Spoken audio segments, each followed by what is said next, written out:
Hi everyone, and welcome to our live stream all about Mordred. So, as most of you probably know, our next game hitting Kickstarter, Mordred, will be launching next week. And you guys have lots of questions, we know, and we have all of the answers, I guess. Though maybe not all of the answers. Well, anyway, I'm Elena. I'm joined today by designer Andrea Carvezio and producer Kenneth Ten. How are both of you? How are you, Andrea? Doing great. I mean, I love our music because it's so energizing. So I always enter the live stream so pumped up. And I'm so excited to finally get to say something about Mordred. Yes, it's a secret we've been keeping for so long. Yeah. What about you, Kenneth? Um, Happy to be here. I've worked on this for a very long time. I'm just very glad that all the efforts is we're finally showing everything that we've done. So I'm happy. Okay. Well, shall we wait a few more minutes? Or shall we launch the trailer right away and get to our discussion? Oh, I see questions already, but I don't think we should Yeah. answer those yet. We haven't revealed a lot. Yeah. Let's Yeah. maybe start with the trailer, maybe.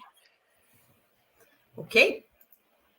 Perfect. So now let's watch together the Mordred trailer. I think it will clear up a lot of the questions you guys have, and let's discuss it and do a deep dive on it later on. See you all very soon.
Oh my god, that's so Wow. cool. I never get tired of that trailer. Yeah. It's good.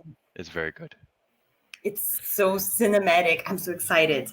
Okay, let's dive right in, shall we? So this is Mordred, our upcoming game. What can you tell us about it? No, it's better yet. Don't answer me. Answer what game go. How does Mordred stand out in a crowded roster of Simon area control games? What's the hook? What's the hook? Wow. Yeah, that's big question. Let me try to answer. Mordred is, well, you've seen in the trailer some of the main feature. Feature number one, Mordred is a game about time. Everything you do in the game is going to cost you time. There's going to be a chaos dial to record where you are in time, and performing the same action in a more intense way or more times in a row will cost you more time. So it's about really managing your move. It's a little more about planning your game, a bit less about playing the right card at the right moment to surprise your opponent. We have that as well, because each asymmetric faction has their own deck of combat cards full of surprises for your opponents. But I think compared to other Simon area control games, Mordred distinguished itself for its strategic depth. Also, I mean, chaos. At some point, your playing area is going to be twice as big as it was when you started playing. So you will have to move around. So planning your movement is very important in the game. Planning ahead is very important, and try to not be caught off guard by the chaos spreading and opening. Also, we have incredible and terrible monsters, and in this game, monsters are something you fear, are not something you control. You can somehow try to send them in the direction you prefer to, but most of the monsters will just be there to screw your strategy and create havoc on the board. So I think all those things are very unique in a crowded panorama of area control games. For sure. I mean, there are several elements in this game that are very different from our other area control games, as Andrea has mentioned. I think the rondel system, basically, the chaos style is something that is unique to how players track and take their turns, and especially the Lost Lands DAO that the Lost Lands board that you see flip open in the trail, that super huge board. I think I've never seen that in another board game. I think this is wholly unique to this board game's experience. Yeah. And anyway, before we go on, we also like to explain more of the board game, because not a lot of people know what this board game is. It is a 2 to 4 competitive area control game. The art is by Agent Smith. The game design is by Alexio Schneeberger and Andrea Havezio, who unfortunately Alexio could not be here today. Um, Beyond all the mechanics, I think it's also very important for us to talk about the theme, which is from the ground up, right? So Adrian Smith and Mike McVeigh, Eric Kelly, who writes our lore, they came together to try to create a very specific vision that they wanted to tell about the Arthurian legend, right? So this is sort of Simon's spin on King Arthur and the Knights of the Round Table. I should say Yes, King Arthur because he's kind of he's kind of missing. He's not in this game. It's Mordred, right? Yeah, but yeah, yeah, Mordred is a titular character. it's a very unique take on the Arthurian legend, right? Yeah. The king and the land are connected. So when Mordred broke the land, King Arthur vanished, and now there is a power vacuum that three great leaders are looking to fulfill. If I understand correctly. Correct. So And you don't play as any one of them, but you play as one of the faction that is trying to gain the favor of those leaders. So it's also that is pretty tricky and unique, I think. you talked about the rondel, the chaos disc. It's that circle you can see to the right of the screen. So how does that play? Can you tell us more now that we get a visual example? So the first thing is, as I said, time is of the essence, is the main feature of the game. So whoever is behind in the roundel will be the player taking their turn. So a player can take more than one turn in a row. But if you make a big move, you might have to wait a little bit for your turn. It's not just that. It's not simply taking track of time. The roundel, the chaos dial, has sectors, and each sector is linked to a special action. So there are three main actions you can perform in your game. One is master more troops, the second is move them, and the third is casting spell with your mystics. Getting there. But other than those three main actions, we have special actions on the chaos dial itself. If you are the last player to leave a sector, you are going to activate that special action, which may be interfering with fate and the cauldron of fate. It may be moving monsters around, influencing them. It may be influencing the movement of the leaders, or it may be resolving choosing the order in which the many battles will be solved. So it has a big both tactical and strategic importance where you are on the roundel and choosing where to go next. How many troops should I hire? Oh, if I hire too many, I might just lose too many turns, but I want to reach that spot. It brings very interesting and challenging decisions for players. Right. And yeah, and we get the close up of the rondel here. Like Yeah. Andrea said, like there are many sectors, the different sectors of the rondel, and each player turn, the last player on the back of the rondel gets to move, and how much he decides to take. For example, if I plan to move every single one of my troops across Britannia, that action is going to cost a lot. I'm gonna spend 5 or 6 units of time pushing me further down the rondel. And in fact, in such a case, there can be instances where players play multiple rounds if they are a little bit more they're skimpish on their actions. They take smaller actions. They can actually get to do more. So this rondel system allows that sort of flexibility and fluidity in battle based on player action and decision. You actually see the fate cards on the side as well, so that's also one of the mechanics that we have. Mhm. These fate cards activate when the fate event is triggered essentially, and different things happen during these sort of things. And these cards are actually placed in the middle of the chaos dial, which we will talk about on the second half of the game, which we haven't really explained yet. I think we can go to the next slide to talk about that. Yeah, sure. Okay. At So yeah, this is when chaos is triggered because yeah, chaos is inevitable. The land is broken and you can't really stop it from happening. You just want to be in the best position you can when it does happen, right? for sure. So Yeah. you can tell that from the board, at the back of the board, they actually have there are three holes, and what you see on the back of the board is just mist, but you see like mystical portals to different lands, and this is also one of the places where you can send your troops to. So as players move all around the rondel and they take their actions in time, at some point chaos is going to trigger, and when chaos trigger, the land expands and everybody can go into the lost land. The board opens up, new sets of things happen. A lot the board essentially changes, and you Yeah. have a whole new battlefield to play in. Yeah, it's kind of changing, shifting the focus of your game and your strategy. In other area control game, you can like establish yourself in a little position of power. You can like turtle yourself, maybe.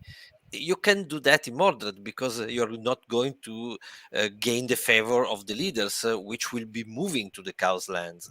So you need to adapt and move pretty quick, and that's really a unique feature, in my opinion, for an area control game. One of the many actually that Mordred has, but probably one of the most important is this one, because games are going to be always different because also of the uniqueness of some of the territories in the Chaos Lands, and of course the factions involved, and the Cauldron effect also may really change the game quite a bit. Yeah, so how do these fates slash cauldron cards work? Ah, that's also cool. We said there is one special sector on the roundel that lets you choosing your fate, like destiny is all. You draw two cards from the fate deck, and you see they have two sides. That's a constant in the design of the game. You have an upper effect and a lower effect. You choose one of the two, and you will execute the effect above, and that's usually will go to your advantage and change something in the position of the pieces in the game, in the control of territories and stuff. But the one you don't choose goes in the cauldron of fate, and when the chaos will happen, all the effects in the cauldron will be triggered, and those might go to the benefit of your opponents, or totally surprise you if you forget about that.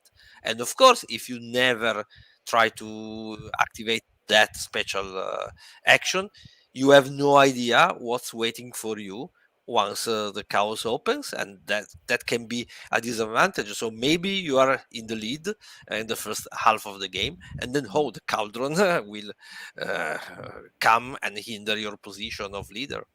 So that's another pretty cool thing. Yeah. I see a few questions here. Let's just take Yeah, them as sure. we go. What is the ending/winning condition?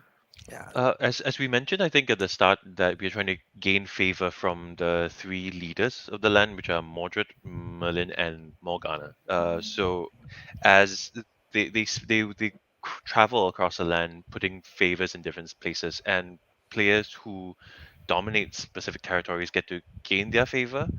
So there are two winning conditions in this game, two end game conditions in this game. The first is when all the players cross the chaos line, and the second is when one of the favors from one leader has been taken. So they're going to be 30 favors from each leader. So yeah. it's going to be kind of spread out. The person So with the most favor wins. the game has a natural end after two trips around the roundel, but also you can get the end closer if you are able to finish the one pool of favors. So there is some control for the players, and if nobody can end a pool of favors, then the game will naturally end after two rounds around the clock. Yeah. What is the player count and the average time Yeah. length? So it's 2 to 4 players and 90 minutes on average. I will expect like 120 minutes on your very first gameplay, because the game has some depth, and you need to figure out how to best use your spells, how to best use your combat cards. You're going to have a hand of 12 cards between spells and combat cards. That's requires some time to get used to that and navigate. But once everybody knows the game, it's 90 minutes, even less. See. And a question that always shows up: solo mode. I don't know if we have an answer to that. For now, it's only 2 to 4 players. Yeah, for now it's only 2 to 4 players.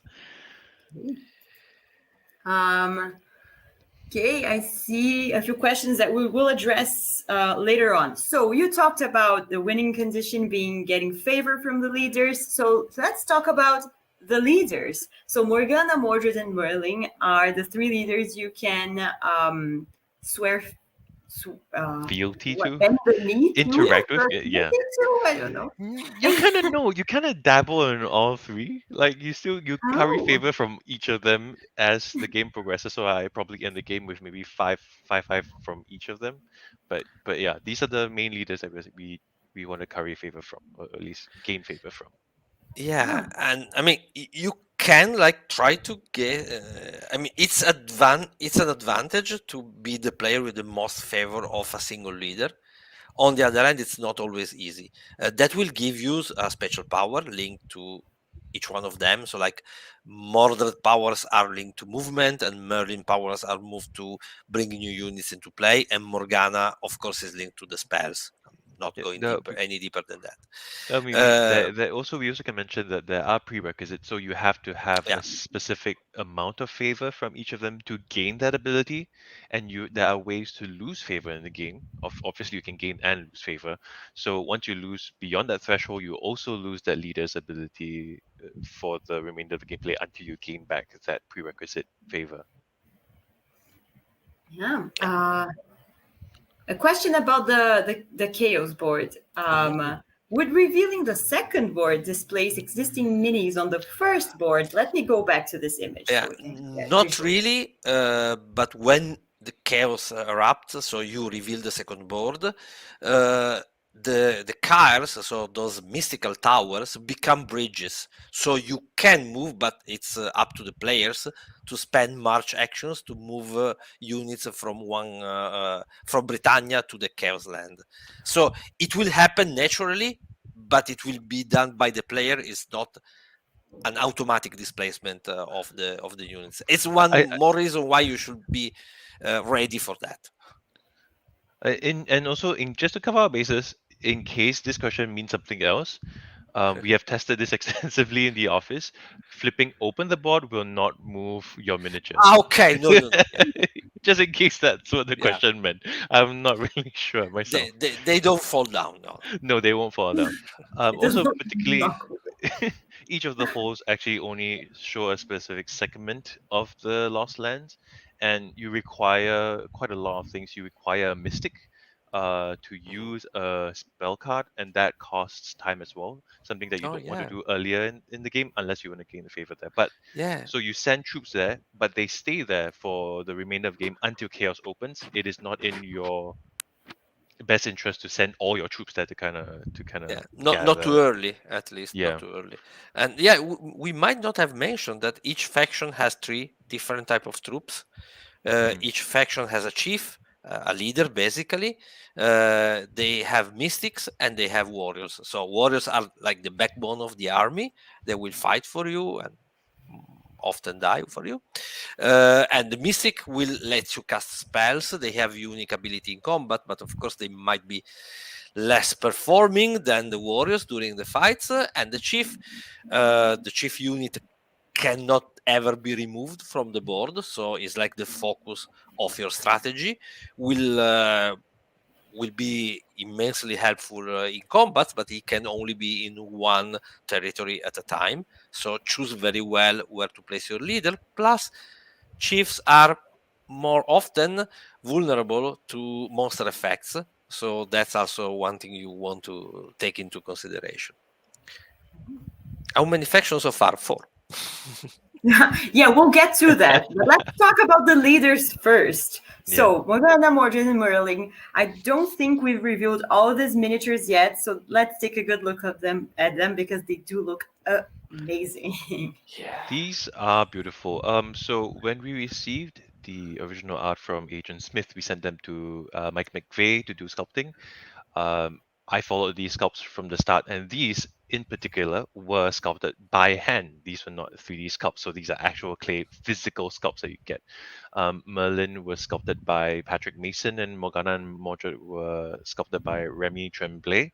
And I think somewhere along the way of the campaign, we're going to show like a deep dive into the whip progress. You get to see the skeletons, the metal skeletons, and how they add on the little characters and the little details into these miniatures. And before anybody asks, these are 50 miniatures because everybody asks how big our miniatures are. Yeah. Yeah. And they do have these incredible sculpted bases. Gorgeous, yeah.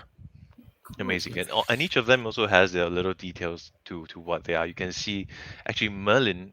If when we do a turnaround, if we ever get to do a turnaround, you see that his cloak is like a foresty like bush, and animals are actually teleporting through the bush, through from behind him upwards. So it kind of cuts off at his cloak, but then the animals are coming through underneath his cloak. Yeah. Question here: will Morgana be a single piece or require assembly? As per all Simon miniatures, we don't is a harsh word. Is like just too much, but like most, if not all, our miniatures don't require assembly, if not minimal assembly. If they become too big, we usually like detach a wing to make them fit in the box better. But no, all of these will come without requiring assembly. Okay, so shall we move into the factions? I saw how asymmetric are the factions? Different abilities or different play styles, etc. So let's talk about the factions. No, oh my Oh god! no, we have We have more. we have more to talk about, but We have we more. can. Don't leave, Luches. We'll address your question slightly later on. Yeah. We just have to talk about the knights first. Oh god, I'm so sorry. So the knights of the round table are kingless and roaming the land, and what can you do? You can basically try to convince them to fight on your side. So they are like knights for hire or something. So I mentioned before, in this game you don't get to control the monsters. They are just wonderful miniatures, mm, bringing terror and horrors around, but you get to control the knights. So you can there is a specific spell for that, and you gain the help. You enlist one of the knights. We have 4 showing here in the core box, and they are special units. They fight like warriors, but they have special abilities, or like in case of Britomart, she's both a mystic and a warrior. That's her power, and they have very unique powers. Some of them might match better or not so well with your faction playstyle. So that's one more thing you might want to learn when playing Mordred. Yeah. No, not exactly a question, just a comment. Love how different the personality Yeah. of the knights are. Yes, Adrian Smith does an incredible job. Yeah. I'm Yes, going and straight for Blackheart because I like the immortal thing. When killed, he just moves away. Like I can't die. Yeah, he's like immortal. And, but I mean, I love Elaine. She's just great, helping you to recruit more troops and bringing so much strength to the battlefield. well, shall we take a look at their miniatures as well? Yeah. Here they are. Yeah, these are great. I love the weapons. Like they're just so long and they look so dangerous on these knights. Like you really get the essence of like the Knights of the Round Table from them. Each faction will come with one color base to attach to the knight. You cannot hire more than one knight per faction, so choose wisely. Go Blackheart. Blackheart for president. How This weird, is but still okay. this is still I, a kingdom. I, The most I, have been implemented. I love them all. Yeah, they do look amazing. Few questions here. How many miniatures does the core game of Mordred contain? I don't know if you have that number off the Off top of your head. off the top of my head, we have You should 4 know. factions of 13 units, 4 knights, 4 monsters, 3 leaders. That comes up to be about 60. Yeah, Wow, 60 that was something. Yeah. quick mess. Great math. How is combat resolved? So that one I think was we can get on that later when we get into the factions, for sure. yeah, Yeah, that We doesn't definitely but will. Yeah. yeah, it's like part of answering to the question, what about asymmetrical questions? Yeah. Factions. Yeah. Yes. Asymmetrical yes. questions is nice. So, Asymmetrical questions, yeah. Yeah. All questions are asymmetrical. so I think let's see if I don't get this wrong twice, but I think we're now talking about the factions. Okay. Yes, here we are. Here Yay! they are. So we have Or 4 factions in the core box, and who are they? We will take a deeper look at each of them. But what are these? How do Yeah. these work? So these are the faction dashboard, and they're used basically for 2 things. One is resolving your actions. You can probably see the dented slots on the left, and you have action disk that will mark your choice of action between March, Master, and Magic and casting spells, and you can pile them on top of each other, which will make that action more time costly each time you do it. You do that, so you might want to spread your option, but you have 4 action disk, 3 slots, so you will have to do it eventually. And the other 3 places are the place to store the combat cards. So how is combat resolved? Each faction has a unique deck of 12 combat cards. And when fighting in a territory, it's important to notice a territory with units belonging to more than one player is called a battlefield, and battlefield are always between two players. So once the humans have units in a territory, and the high elves have units in the same territory, they are locked in that fight, and a third faction cannot end their movement in the same territory. That's a battlefield. That's another important concept of the game I forgot to mention before. And how do you solve it? You choose one card for each unit you have in that battlefield, and you place them face down on your dashboard. They will be later revealed. Like many cards in the game, there is an above part and a below part. So the above effect can be used by chiefs and warriors. Usually chiefs can do that a bit better, or they have special effect linked, like if this card is played by a chief, do something extra with it. And the bottom part comes into play if you have mystic in the battlefield. You can play one card for each mystic you have there, and use the little spell or the effect that is in the below part of the card. So there are always important and tricky choices between, this card can be very good for one of my warriors, but I also like to use the mystic effect of it for a battle that I'm going to fight soon after. So it's kind of tricky. I don't know if I was able to explain how it works, but That's one more thing. informative. Yeah, those cards will basically give your faction in combat swords and shields, and swords are used to kill the opponent figures, and shields are used to try to avoid your units to be removed. So Right. that's in a nutshell.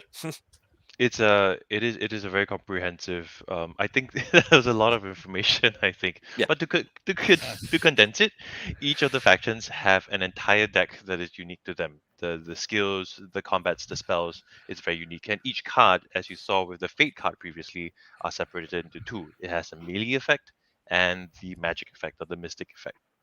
And based on the unit that's in battle, so if you see the board, there are multiple territories. So multiple territories can have battlefields at any one point. So there could be 6 battles going on, for example, during a single war. We call them the war. Mhm. And in each territory, the number of units there or the type of units there will dictate what card you can play. If I have a chief and if I have one chief and 3 warriors, I can play a total of 4 cards, and I can play 1 on the chief and 3 on the warriors. So based on the cards that I have in my hand, I can strategically choose which card I want to play on my chief, because some cards have additional chief effects, and what cards I want to play on my warriors. Yeah, and then you can also use the Mystic card. So it's really it is a very deep strategic choice on how you want to play the cards during a war phase. Yeah. Another interesting question here. How complex is this game compared to your other area control games? I would say it's the same level of complexity of our other area control games. I think it's the same complexity as Ankh or Rising Sun, which are maybe both a little more complex than Blood Rage, but not that much. So I think it stays on the same level. Like, easy to learn, very hard to master. Okay, so let's take a look at each faction, shall we? Because I see a question here. What are Yeah. Hobiars? We'll get to that. We're getting there. But let's start with perhaps someone everybody knows, the human. And a bear. There is a bear. No, so you can. So the unit types are distinct, are separated by their base shapes. So the chiefs use a pentagonal base. The mystics, the bear and the little girl, actually she's the one controlling the bear. The mystic, human mystic, is a square base, and the 3 warriors, which you will have 9 of in the game, have octagonal bases. So the warriors are the same; they're just alt sculpts of each other. Eventually, your entire army should consist of 13 units. And what can you tell us about the humans in terms of gameplay, Andrea? Oh, quite surprisingly, they don't do what you will expect. Yeah, usually in area control games with fantasy races, all humans are the one that work well together. They have the power of cooperating. No, here in the Mordred world, in the world designed by Adrian Smith, and we were very happy to catch the hint. Humans are very linked to their ancestors, so they make use of units they have lost. So they have a very unique style of gameplay. It's also a little nod to other Simon area control games like Blood Rage, where like dying is a good thing in some of our games, and humans have this unique play style in this matter.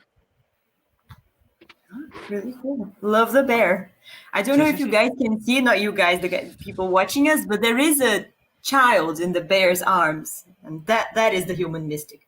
It's not a person in a Yeah. bear suit, just to clarify. Okay, so moving on to the underground dwarfs. So what can you tell us about them? Well, they are masters of tunneling and tunnels, so you can expect to find the underground dwarves in places where you never expected them to be.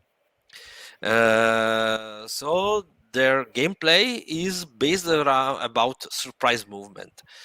Also, as you can expect from dwarves, it's pretty hard to remove them from the battlefield. So they are kind of very tough to kill and remove from the board.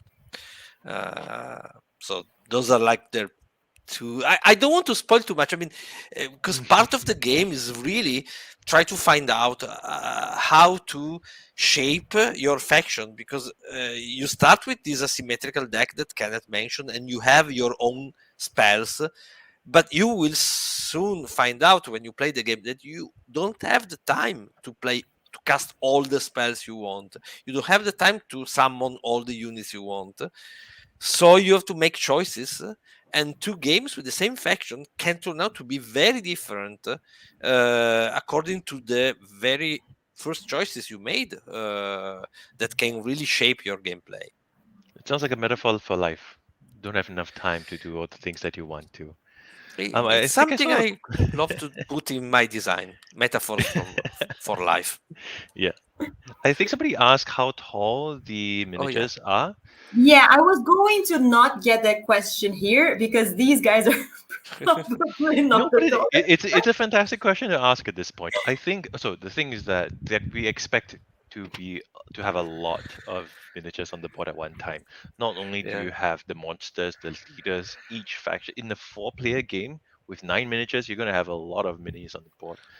We keep them right now at 32 to eyes, but that is very specifically for humans because all of the factions have different sizes. So Mike McVeigh did a fantastic job of scaling them, so each faction scales in within their row, right? So all of the dwarves should have be 26 to 25 to 26 eyes, but you can tell that the chieftain here has a super tall hat, so his hat actually ends above and beyond like the human, just because his hat gives him so much height. But he's only about 26 to eyes, roughly around there. So all the different factions, especially the larger ones like the Hobiars that we're going to see, are probably about 34 to 35, somewhere around there. They're much larger. Oh, really cool. Okay, so next up, the high elves. And they do look really cool. I love them so much. Oh god. Very, very cool. Very, very cool. Yeah. I don't want to spoil them, but I think they are my favorite faction here with their abilities and their spell cards. They're fantastic. They're a great faction to Yeah. play. I mean, as you can expect from elves, they kind of excel in magic. And if you like to fry your opponent with lightning bolts from the sky, they are probably your pick. Who Chef does kiss. not Also, like yeah, I mean, uh, on the other hand, they don't really rely in numbers. They work better if they are alone in their territory, and that can be both a strength but also weakness, because if they are two, spread around, then it becomes really easy to keep them out from places where they can gain leader favors. So they have their own strength and weakness as every faction. Okay, just a clarification. Are these faction minis all this beige color, or are the faction minis in unique colors? I can answer that myself. They are in unique colors. You can see in the trailer. We show them in this beige color to better see the detail, so you can really see the sculpt. And sometimes when we show in plastic color, the details are not that visible on screen. So don't worry, they have their own colors. And what can you tell us about the look and the sculpt on these, Kenneth? Because they have a very distinct look. Yeah, right. So, like, based on the art, all of the elves are much lankier, skinnier than the humans. You can tell that they are thinner in proportion and slightly taller in proportion. I think that it all goes down to the weaponry as well and the ornaments that you see. Like each of these, the factions have their own sort of armor, and you can really tell from faction to faction, like a lot of the depth and the lore, especially coming from Adrian Smith art, like a lot of the inspiration is drawn from that. Like we see so much of the tells of each of the factions based on the sort of ornaments and the sort of design that the armors have, the swords have, like the intricate like weavings on the sword and the scabbards, and then on the clothes and the leaves as well. You can tell they're straight away elves from afar, right? Yeah, yeah, really cool. Well, and finally, our last faction, the Hobiars. So you mentioned they are bigger than the humans. Mm. They're much bigger. I think at least like a full, not like a half a head bigger than the humans roughly. Yeah. Oh wow. They're also very cool. There's a lot of skin on these. Like this is a lot of flesh and a lot of rope and a lot of loincloths going on with this faction. Yeah, no, the sculpts are unique as it is their gameplay style, and I mean, yeah, they are kind of what other games might call hobgoblins, but they're not. They are based on the concept of tribe and helping each other. So all they do is caring about the clan, caring about how many adjacent miniatures they have with each other. So all their powers are based on being stronger together, which I think it's a cool concept. I mean, in so many games, those mm, races and creatures are portrayed in kind of a negative way, and we wanted to break that. We wanted to say, oh no, those are people that love their tribes, love their families, and fight for that. Uh, Right. Yeah. And it's something that tickled me the first time I saw it till now. You can see that the second warrior, the second last mini to the right, she's missing a shoe. It's like she woke up. It's like I can't. I need to fight. I can't put my shoes on. Or maybe she lost a yeah. shoe in battle. I don't know. But like she's barefoot on one feet and she has a shoe on put on the other. Oh, that's true. I'm just noticing that now. It's just how chaotic each of the, like this faction is. Like they just wear whatever they can find and go into battle. Like rock, sticks, put together, rope, big club, hit hard. Yeah, really. Well, love them. If I had to pick one to play myself, these guys, love them. Well, next up, I think we should talk about perhaps, I don't know, I think that I was about to make a very bold statement, but I think the real eye catcher in the trailer, so that's a bold statement, the monsters. So this is very unique. Like, let's talk about the monsters in Mordred because they are very different from other games we've done. And also, their sculpts are incredible. So, so what are we looking at here? So we're looking at two monsters. The one on the left is the Babanchi. It does not do it justice because this is the biggest miniature in the car box. It is massive. I think it is about 2 times the size of a human, 3 times even, just because of its float. The base that you see there is actually a 60 base, so it's about double the size of a base. So on top of that, you have three human size, and the wings it is massive. It is big. Yeah, that's the Bavanchi, and then the other one beside it is the Chlorican. Cluracan. Chlorican. And It's a trickster. how are these in terms of gameplay, Andrea? Okay, so you choose randomly two monsters to be in each game, and they really make each game unique. I might have previously mentioned there is a special action that lets you move the monsters around, and each monster has two effects. One that activates when they enter into a territory, like they kill stuff, they make you lose time, they make you place action disc where you don't want them to be, or discard cards from your hand, and this type of effect. And then they also have one permanent effect. So, like, you can't cast spell with mystic that are with Lord Fog in the same territory, or if your chief is in the same territory of the Bavanshi, something happen. So they have all dual effect. I think as a general design team, duality, like two boards, two cards with two different effects, monsters with two different effects, is like a common theme in the game. Well, and these are two of the monsters. We have two more, Yeah. which we'll take a look at right now. So, who are these, Kenneth? Can you introduce them to us? The left one is Nightmare, and the right one is Lord Fog. Lot. Lord Fog.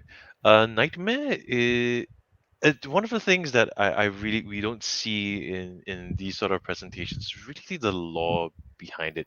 And I think we'll see this in the campaign. Like Eric Alley Mm. wrote fantastic lore for each of them, and it really just fleshes out each of the characters in just a way. He has a way of words, and like that is it really cements for me the building up of the world of Mordred. Yeah. Lord of Fog, I think, is an ethereal being. He walks around in mist, and I think he hinders magic in some way. Is that right, Andrea? Yes, He right. does. Like, Yes. he's the one that counters magic, so he's like the bane of the elves. Uh, sorry. So, as I said, each combination of monsters changes the game. They are brought to the land by the spell cast by Mordred that caused King Arthur to disappear. And so they go through the rift, and those incredible, weird, amazing creatures enter the land. And you cannot really fight them or fight with them, but you have to deal with them. You have to deal with the consequences and what it means to have one of them in a territory you are fighting for, which also I think it's an interesting concept. Yeah, true. So the nightmare hinders magic. Do we want to be specific here, or are these spoilers, Andrea? Actually, Lord Fog is the one that hinders It's magic. Lord Fog, yeah. So at the start of the game, two monsters are placed on the map, and whenever you pass a monster sector on the chaos dial, you move the monsters move around, and so they have a passive and active effect. The active effect usually is kill or do something, and then the passive effect usually hinders that territory when Oh, they are not moving. So I guess if Andrea doesn't mind, we can spoil Lord Fog.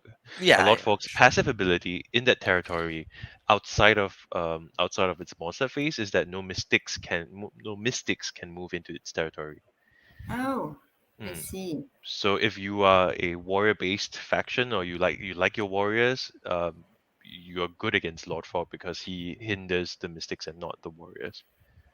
Of course, on the other hand, if you are a mystic-based faction, you should try to avoid him at all costs. Them at all costs. Them. Because it's three, right? Yes. Yeah, but please keep in mind some things are can always shift a little bit in development, so to adapt to the to game balance and needs. So don't take our words as okay. This Okay. does that. Yeah. Yeah, this For is now. generally For now. true for Yeah, everything we yeah, show on the Kickstarters. The game Yeah. is in development. Like, don't print screen any cards we showed here, yeah, and later on say, "Oh, but this said a different thing." yeah. I mean, mechanics are there, but specific cards or monster effect might Where's that slightly change. typo I saw in that presentation? I want that typo. Should be in the final game. Well, I think we covered everything in the score box, right? I think so. Yeah. Oh I mean, wow, that was a we were lot. good. Yeah, that was a lot. I mean, we still, I believe, have a few questions to answer. Yeah, yeah. The monster can attack and destroy units. Some of them, at least. Yeah. Yeah, let's just. Do the monsters also attack or destroy units, or are they more considered moving penalties? So Some I and mean, some. some and some. I feel like we shouldn't try to think of monsters in the conventional sense because they are not something that you slay. Neither is it Yeah, something that hinders you. They they they are their own beings and they affect the lands in each of their own ways. Some monsters can be good. I think they change each monster that goes into the game actually changes the gameplay a lot. I think based on their abilities. So like they are an important factor in the thing. but yes, I Then mean, like when the Bavanshi, when they enter a territory, they kill one warrior of each faction that is there. So yes, they destroy units when they move, but not all of them do that. Like when the Klurika moves, it doesn't kill anything. So they're really, each monster has its own unique mechanic that makes the game different. So I mean, uh, I'm not spoiling anything, but you should watch out for stretch goals, of course. for sure. Well, yeah, speaking of that, I think we are probably in the last minutes of our live stream, and the campaign launches in just 5 days. Are you Yeah. excited? On July 12th, next Wednesday, Mordred will be hitting Kickstarter, and you will see in, I don't know, probably even more detail all that we discussed here. And I don't know if you guys watching us ever participated in one of our Kickstarters, but the first day is a true party. Like, we recommend you join in. It's like a party in the comments, and people are talking and getting excited together. And Kenneth will likely be there. 100%. Yes. Like I a will hawk try to in be the there. comment section. Yes. I see. That's a cool question. But maybe probably our final question before we watch the trailer again. Now, you guys watching the trailer, knowing everything we just showed you, you will see everything we said in action. But before we get to that, question for Andrea: what's the thing you're most excited for? What you can tell us? Your excitement for the projects you work on is infectious. Well, I mean, I think I already mentioned it. I think the game is really unique.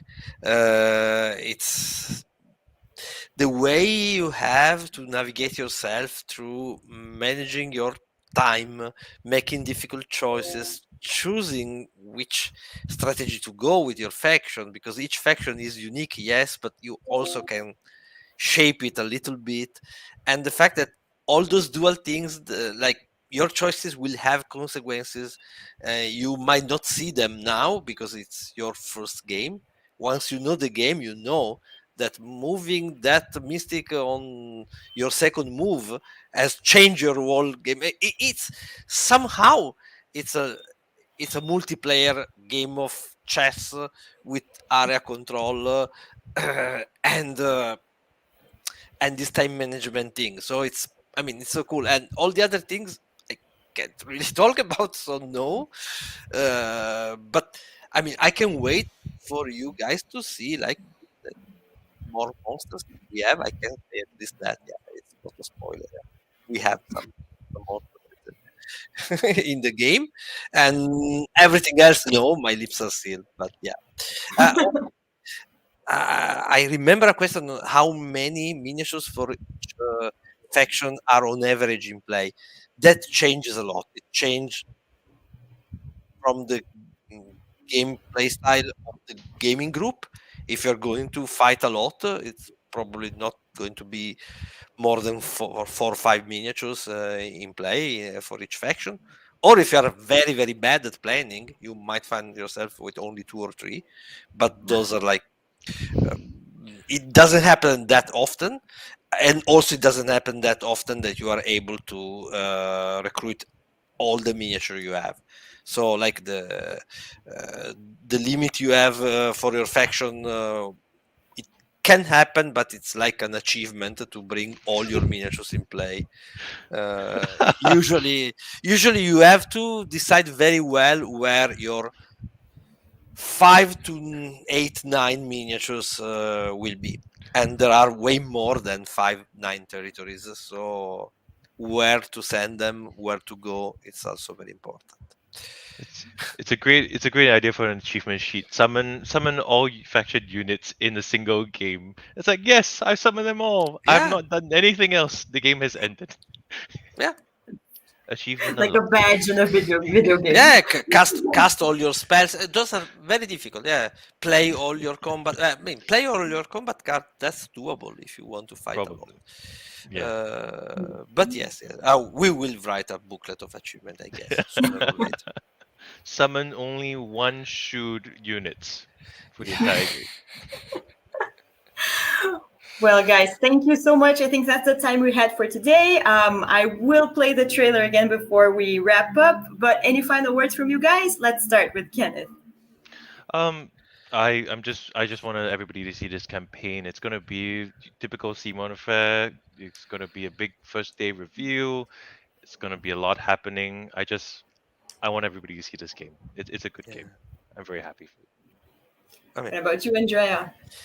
come and join the party. It's going to be fun. It's going to be great. And I really wish that more and more people know about the game and get the chance to try the game because it's worth it. And I mean, not to mention the art, the sculpt. Sometimes we don't talk that much because it's so evident that they are beautiful. But I mean, they are the best of the best. Adrian Smith is a fucking genius, and I mean, it's an honor to design with him and for him.